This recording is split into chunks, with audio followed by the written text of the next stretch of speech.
প্রিয় শিক্ষার্থীরা, আসসালামু আলাইকুম। আশা করি তোমরা ভালো আছো। তোমাদের আজকের অনলাইন ক্লাসে আমি মোহাম্মদ আলফালা, প্রভাষক বাংলা বিভাগ, মাইলস্টোন কলেজ। আমরা আজকে আলোচনা করব বাংলা দ্বিতীয় পত্রের পঞ্চম অধ্যায় চতুর্থ পরিচ্ছেদ, অর্থাৎ উক্তি পরিবর্তন। আমরা আজকে উক্তি পরিবর্তন নিয়ে আলোচনা করব। তোমরা খেয়াল করো, এই উক্তি পরিবর্তন, উক্তি মূলত হচ্ছে, আমরা ইংরেজিতে এটিকে স্পিচ বলি, যেটা তোমরা পড়ে এসেছো, তারই বাংলা হচ্ছে উক্তি। আমরা উক্তি পরিবর্তন আজকে জানব। প্রথমত উক্তি কি? আমরা যে কথা বলি, এই কথা বলা সময়, অর্থাৎ আমরা যে কথা বলছি, এই কথাগুলো অন্যের জবানিতে আমরা বলে থাকি বা লিখে থাকি। তো সেক্ষেত্রে অন্যের জবানিতে যখন এই কথাগুলো বলা হয় বা লেখা হয়, তখন আমরা দেখতে পাই যে সেই কথাটি হুবহু বর্ণনা করা হয়, অর্থাৎ বক্তা যে কথা বলেছেন অথবা যিনি বলছেন তিনি তার কথাটি একটু চেঞ্জ করেও বলতে পারেন, অর্থাৎ রূপান্তরিতভাবে বলতে পারেন। আমরা খেয়াল করি যে উক্তি কি? উক্তি হচ্ছে কোনো কথকের বাক্যকর্মের নামেই উক্তি। তাহলে এখানে উদাহরণ হচ্ছে, রহিম বলল আমি তোমাকে চিনি।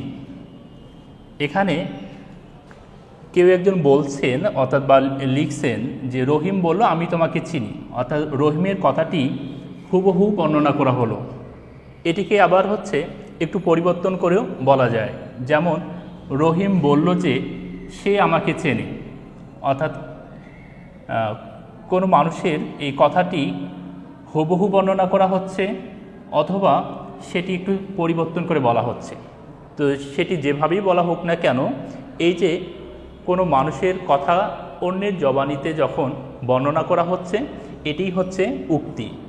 উক্তি দুই প্রকার, একটি হচ্ছে প্রত্যক্ষ উক্তি, আরেকটি হচ্ছে পরোক্ষ উক্তি, যাকে আমরা ইংরেজিতে ডাইরেক্ট স্পিচ এবং ইনডাইরেক্ট স্পিচ বলে থাকি। তাহলে আমরা জানবো প্রত্যক্ষ উক্তি কি। প্রত্যক্ষ উক্তি হচ্ছে যে বাক্যে বক্তার বক্তব্য অবিকল উপস্থাপন করা হয়, অর্থাৎ কোনো পরিবর্তন না করে অন্যের মুখে কারো বক্তব্য যখন উপস্থাপন করা হয়, সেটি হচ্ছে প্রত্যক্ষ উক্তি। তোমরা খেয়াল করো, তিনি বললেন বইটা আমার দরকার। এখানে যিনি বলছেন বা লিখছেন, তিনি অন্য মানুষের কথাটি হুবহু বর্ণনা করলেন। তিনি বললেন বইটা আমার দরকার। তাহলে আমরা এর সংজ্ঞা পাচ্ছি, যে বাক্যে বক্তার বক্তব্যকে অবিকল, অর্থাৎ পরিবর্তন না করে অপরিবর্তিতভাবে উপস্থাপন করা হয়, তাকেই প্রত্যক্ষ উক্তি বলছি। তাহলে পরোক্ষ উক্তি কি?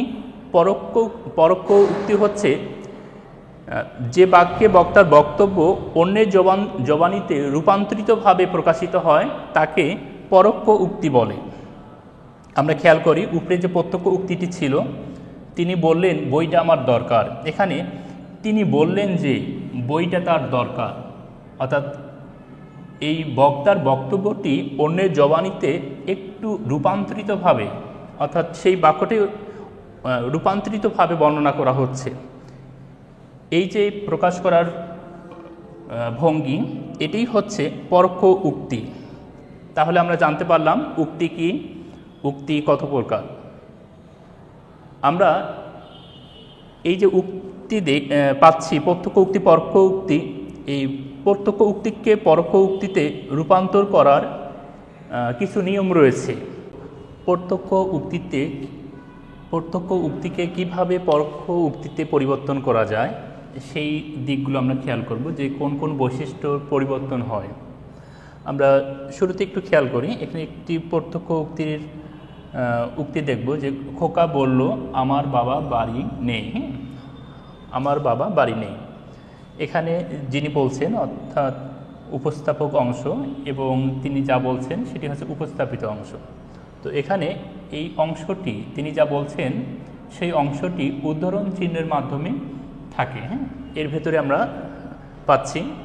তাহলে এই প্রত্যক্ষ উক্তিতে থেকে পরোক্ষ উক্তি পরিবর্তনের সময় আমরা প্রথমেই পাব যে পরোক্ষ উক্তিতে উদ্ধরণ চিহ্ন লোপ পায়, অর্থাৎ এই প্রত্যক্ষ উক্তির উদ্ধরণ চিহ্ন পরোক্ষ উক্তিতে আর থাকে না।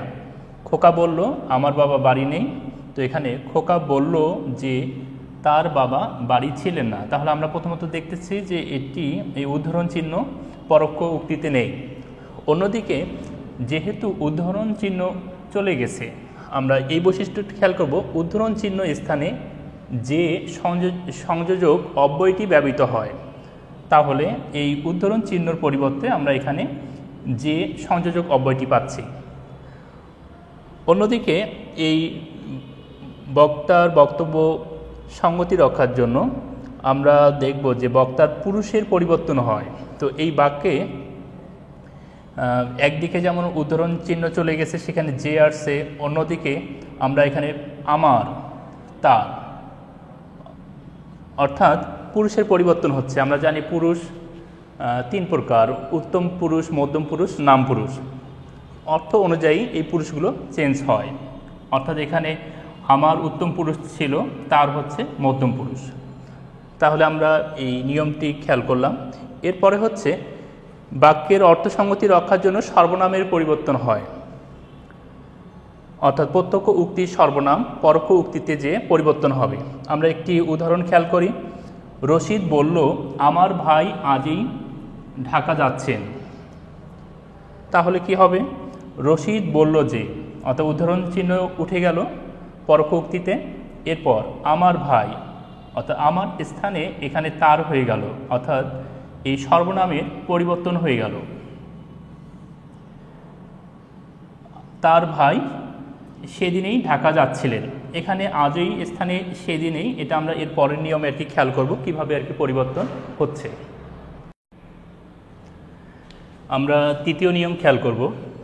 প্রত্যক্ষ উক্তিকে পরোক্ষ উক্তিতেও পরিবর্তন করার সময় কালবাচক যে পদ রয়েছে সেটি তার অর্থ অনুসারে পরিবর্তন করতে হয়।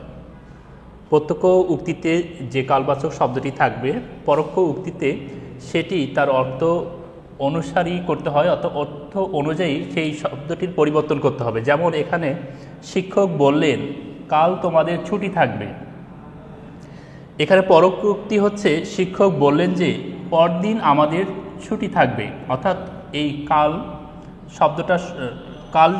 শব্দটার জায়গায় আমরা পরদিন ব্যবহার করতেছি, তাহলে এই কালবাচক যে শব্দ রয়েছে এটির পরিবর্তন হয়। আমরা খেয়াল করব যে এই কালবাচক শব্দ এবং সর্বনাম যে শব্দগুলো, সর্বনাম যে পদ বা শব্দগুলো, এগুলোর পরিবর্তন হয় প্রত্যক্ষ উক্তি থেকে পরোক্ষ উক্তিতে।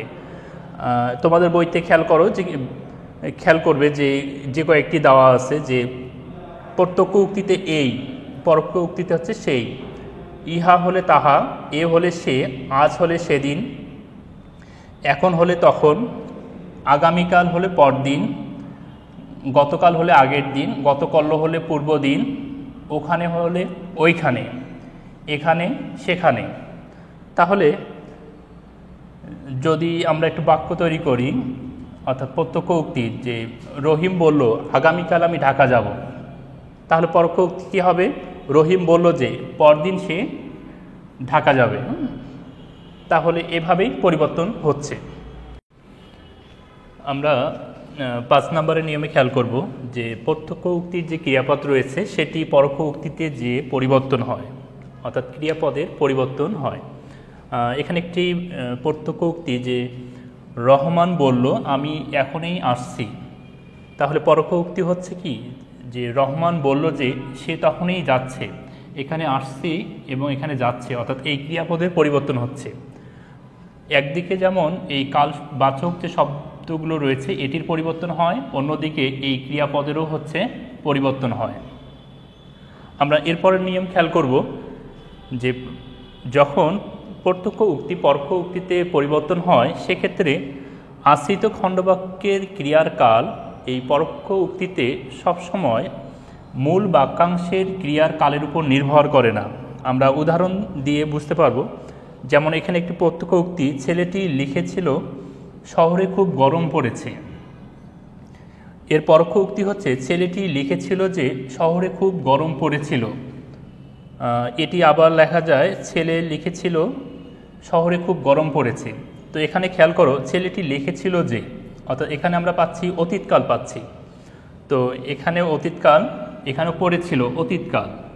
আবার এটি যদি আমরা লিখি যে ছেলে লিখেছিল, এখানে যেমন অতীতকাল, এখানে আবার হচ্ছে বর্তমানকাল। অর্থাৎ এখানে এই কালটির উপরে, ক্রিয়ার কালের উপরে এই অংশটি নির্ভর করে না।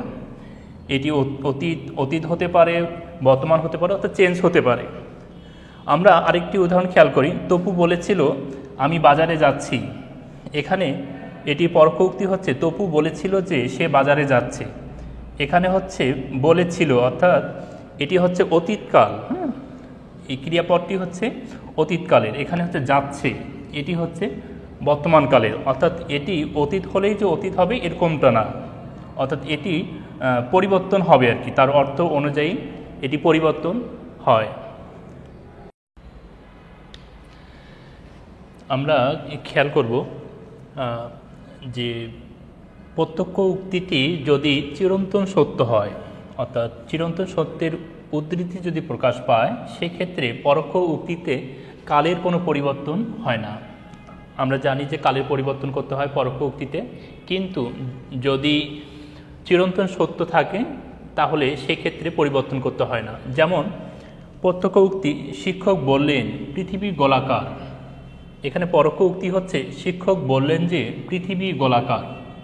আচ্ছা, মূলত এখানে গোলাকার হয়, অর্থাৎ সেই ক্রিয়াটি, তো এখানেও ক্রিয়ার কোনো পরিবর্তন হয়নি। যদি আমরা অন্য একটি বলি শিক্ষক বললেন পৃথিবী সূর্যের চারিদিকে ঘোরে, তাহলে পরোক্ষ উক্তি কী হবে? শিক্ষক বললেন যে পৃথিবী সূর্যের চারিদিকে ঘোরে। অর্থাৎ ক্রিয়ার কোনো পার্থক্য হবে না চিরন্তন সত্য যদি হয়। এরপরে খেয়াল করো, যদি প্রত্যক্ষ উক্তিগুলো প্রশ্নবোধক, অনুজ্ঞাসূচক, আবেগসূচক হয়ে থাকে, সেক্ষেত্রে কি হয়? সেক্ষেত্রে হচ্ছে পরোক্ষ উক্তিতে যে প্রধান খণ্ডবাক্যের ক্রিয়াকে ভাব অনুসারে পরিবর্তন করতে হয়। যদি প্রশ্নবোধক, অনুজ্ঞাসূচক, তোমরা জানো যে কোনো কিছু জিজ্ঞাসা হচ্ছে প্রশ্নবোধক, অনুজ্ঞা হচ্ছে আদেশ, নিষেধ, উপদেশ ইত্যাদি। আবেগসূচক অর্থাৎ হর্ষ, বিষাদ, আনন্দ ইত্যাদি প্রকাশ পায়। এ ধরনের যদি প্রত্যক্ষ উক্তি থাকে, সেক্ষেত্রে পরোক্ষ উক্তিতে ক্রিয়াকে ভাব অনুযায়ী পরিবর্তন করতে হবে প্রধান খণ্ডবাক্যে। তোমরা উদাহরণ দেখলে বুঝতে পারবে। শিক্ষক বললেন তোমরা কি ছুটি চাও? পরোক্ষ উক্তিতে কি হচ্ছে? এখানে প্রধান খণ্ডবাক্যের ক্রিয়া হচ্ছে এই অংশটি। এখানে আমরা ছুটি চাই কিনা শিক্ষক তা জিজ্ঞাসা করলেন। এখানে কিন্তু বলা হয়নি শিক্ষক বললেন যে, এটি কিন্তু আমরা বলতেছি না, কারণ হচ্ছে এটি প্রশ্নবোধক উক্তি। সেক্ষেত্রে এর ভাব, এখানে যে ভাবটি প্রকাশ পায় সেটি এই ক্রিয়াটি সেই ভাব অনুসারেই করতে হয়। তাহলে আমরা ছুটি চাই কিনা শিক্ষক তা জিজ্ঞাসা করলেন। এখানে যদি বলা হয় শিক্ষক বললেন তোমার নাম কি, তাহলে কি হবে? আমার নাম কি শিক্ষক তা জিজ্ঞাসা করলেন। যদি আবার বলি শিক্ষক বললেন তোমরা সকালে নাস্তা করেছো, তাহলে কি হবে? আমরা নাস্তা করেছি কিনা শিক্ষক তা জিজ্ঞাসা করলেন। অর্থাৎ যে ভাবটি প্রকাশ পাবে সেটি এই অংশে ব্যবহৃত হবে। এরপরে খেয়াল করো, তিনি বললেন দয়া করে ভিতরে আসুন। আমরা জানি এটি হচ্ছে দয়া করে ভিতরে আসুন, একটু অনুরোধ বোঝাচ্ছে আর কি এই উক্তিতে। তিনি ভেতরে যেতে অনুরোধ করলেন। এখানে যদি হতো যে তিনি বললেন বেরিয়ে যাও, তাহলে কি হতো? তিনি বেরিয়ে যেতে আদেশ করলেন। এরপরে খেয়াল করো, লোকটি বলল বাহ পাখিটি তো চমৎকার। এখানে আবেগ প্রকাশ পাচ্ছে আর কি, অর্থাৎ আবেগের আনন্দ আর কি প্রকাশ পাচ্ছে। তাহলে হচ্ছে লোকটি আনন্দের সাথে বলল যে পাখিটি চমৎকার। তাহলে আমরা বুঝতে পারছি যে প্রত্যক্ষ উক্তিতে প্রশ্নবোধক, অনুজ্ঞাসূচক এবং আবেগসূচক যদি থাকে, তাহলে পরোক্ষ উক্তিতে প্রধান খণ্ডবাক্যের ক্রিয়াকে ভাব অনুসারে পরিবর্তন করতে হয়। আমরা এ পর্যায়ে অনুশীলনী নিয়ে একটু খেয়াল করব, আলোচনা করব। শিক্ষার্থীরা তোমরা অনুশীলনী খেয়াল করবা, সেখানে আমরা যে 5টি প্রশ্ন পাব সেগুলোর উত্তর দেওয়ার চেষ্টা করব। প্রথম প্রশ্ন হচ্ছে যে খোকা তোমাকে বলল আমার বাবা বাড়ি নেই, এটি পরোক্ষ উক্তিতে কি হবে? তাহলে আমরা পাচ্ছি প্রথমত খোকা তোমাকে বলল যে, অর্থাৎ উদ্ধরণ চিহ্ন এখানে আসতেছে না, এরপরে আমার বাবা বাড়ি নেই, অর্থাৎ আমার স্থানে এখানে তার বাবা বাড়ি ছিলেন না। তাহলে এখানে আমরা পাচ্ছি উদ্ধরণ চিহ্ন উঠে গেছে, এরপরে যে চলে আসছে, আমার বাবা স্থানে এখানে তার বাবা, অর্থাৎ সর্বনামের পরিবর্তন হচ্ছে, অন্যদিকে ক্রিয়াপদেরও পরিবর্তন হচ্ছে। এরপরে প্রশ্ন, রহমান আমাকে বলল আমি এক্ষুনি আসছি, এটি পরোক্ষ উক্তি কি হবে? তাহলে আমরা পাচ্ছি রহমান আমাকে বলল যে, আমি স্থানে হচ্ছে সে, এক্ষুনি স্থানে হচ্ছে তক্ষুনি, আসছি হচ্ছে যাচ্ছে, অর্থাৎ এখানে সর্বনামে পরিবর্তন হচ্ছে, অন্যদিকে কালসূচক যে শব্দ সেটির পরিবর্তন হচ্ছে এবং ক্রিয়াপদেরও পরিবর্তন হচ্ছে। তাহলে রহমান আমাকে বলল আমি এক্ষুনি আসছি, এটির পরোক্ষ উক্তি হচ্ছে রহমান আমাকে বলল যে সে তক্ষুনি যাচ্ছে। এরপর হামিদ বলল তোমরা আগামীকাল এসো, এটির পরোক্ষ উক্তি কি হবে? হামিদ তাদের পরদিন আসতে বলল, এখানে হচ্ছে পরের দিন আসতে আদেশ করলো, এখানে এ কারণেই হামিদ তাদের পরের দিন আসতে বলল। আমরা জানি প্রশ্নবোধক, অনুজ্ঞাসূচক এবং আবেগসূচক প্রত্যক্ষ উক্তি থাকলে সেই ক্ষেত্রে পরোক্ষ উক্তির যে ক্রিয়ার যে ভাব সেটি ভাব অনুযায়ী পরিবর্তন করতে হয়। এরপরে প্রশ্ন, করিম তোমাকে বলল আমি গতকাল ঢাকা গিয়েছিলাম, এটি পরোক্ষ উক্তি হচ্ছে করিম তোমাকে বলল যে, আমি স্থানে হচ্ছে সে, গতকাল স্থানে হচ্ছে আগের দিন, এরপরে ঢাকা গিয়েছিল, অর্থাৎ ক্রিয়াপদেরও পরিবর্তন হচ্ছে, রূপের পরিবর্তন হচ্ছে, ছিলাম এরপর ছিল। তাহলে আমরা পাচ্ছি করিম তোমাকে বলল যে সে আগের দিন ঢাকা গিয়েছিল। এর পরের প্রশ্ন, রেবা আমাকে বলল ভাই তুমি কবে এখানে আসবে? আচ্ছা, একটু খেয়াল কর, প্রত্যক্ষ উক্তিতে হচ্ছে দুটি জিনিস, একটি হচ্ছে কাউকে সম্বোধন করে কিছু বলা হচ্ছে, অন্যদিকে জিজ্ঞাসা করা হচ্ছে। তাহলে এর পরোক্ষ উক্তি হচ্ছে রেবা আমাকে ভাই সম্বোধন করে জানতে চাইল, অর্থাৎ এখানে এই ভাই সম্বোধন করা হচ্ছে, সেজন্যই রেবা আমাকে ভাই সম্বোধন করে জানতে চাইল যে আমি কবে সেখানে যাব, অর্থাৎ তুমি স্থানে হচ্ছে আমি কবে সেখানে যাব। তাহলে আমরা পেয়ে গেলাম প্রশ্নগুলোর প্রত্যক্ষ উক্তি থেকে পরোক্ষ উক্তিতে গেলে কী ধরনের পরিবর্তন হয় এবং কি রূপ লাভ করে সেটি আমরা পেয়ে গেলাম, এর উত্তরগুলো পেয়ে গেলাম। তোমরা এই অনুচ্ছেদটি ভালোভাবেই অনুশীলন করবে। তাহলে আজকে এ পর্যন্তই। তোমরা ভালো থাকো, সুস্থ থাকো এই কামনায়। আল্লাহ হাফেজ।